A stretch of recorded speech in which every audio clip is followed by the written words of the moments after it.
Namaste, I'm Dr. Jwala Jairam. Today, we'll discuss about the present pandemic of COVID-19. We'll discuss about the basics of COVID-19 pathogen, the mode of transmission, the symptoms of the condition, the pathology and the diagnosis. So let's move on to the session. COVID 19 or coronavirus disease 2019 is a communicable disease caused by the virus SARS CoV 2 or severe acute respiratory syndrome coronavirus 2. And this disease is transmitted via respiratory droplets and also through the airborne particles containing virus. One third of the people affected with COVID 19 will be asymptomatic, they will not be having any symptoms. And people having symptoms will be having mild symptoms in about 81% of the people, and 14% will be having severe symptoms, and the rest 5% might go into critical situations. The major symptoms seen are fever, cough, headache, fatigue, breathing difficulty, loss of smell and taste. The onset of symptom will be in between 2 to 14 days from infection. That is why people who are exposed are advised to go for 14 days of isolation. About 10% of the patients who were symptomatic to the disease will be having long COVID or chronic COVID syndrome, or otherwise known as post-COVID syndrome. It is a situation where the people will be having certain symptoms for a prolonged period of time. The symptoms could affect any system of the body, and there may be more than one symptom which may be persisting for more than 3 months. The common symptoms found in a long COVID cases: fatigue, muscle weakness, headache, shortness of breath, anosmia, fever, and cognitive dysfunction.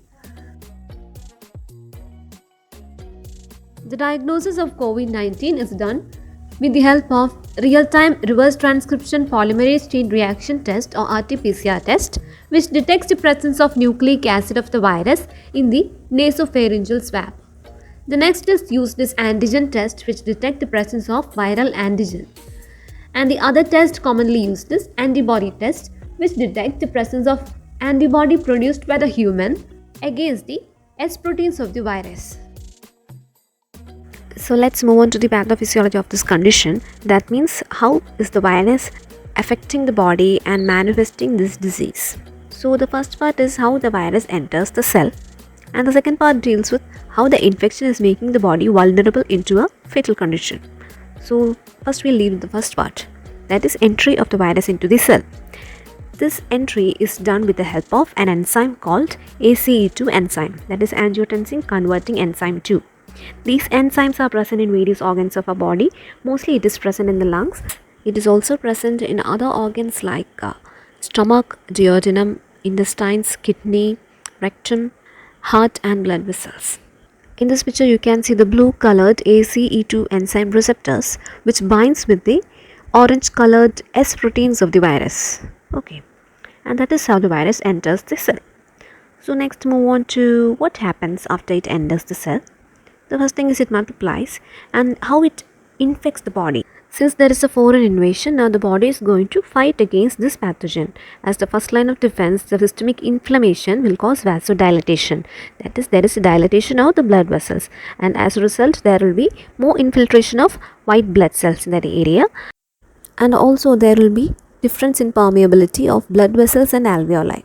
Here, one thing we have to understand is that in a normal situation, while we are inspiring air from the atmosphere and the air reaches the lungs and then it reaches the alveoli in the lungs, what happens is that the air in the alveoli is taken into the blood vessels, because alveoli is surrounded by numerous small blood vessels, and in between the surface tension is maintained by the lung surfactants.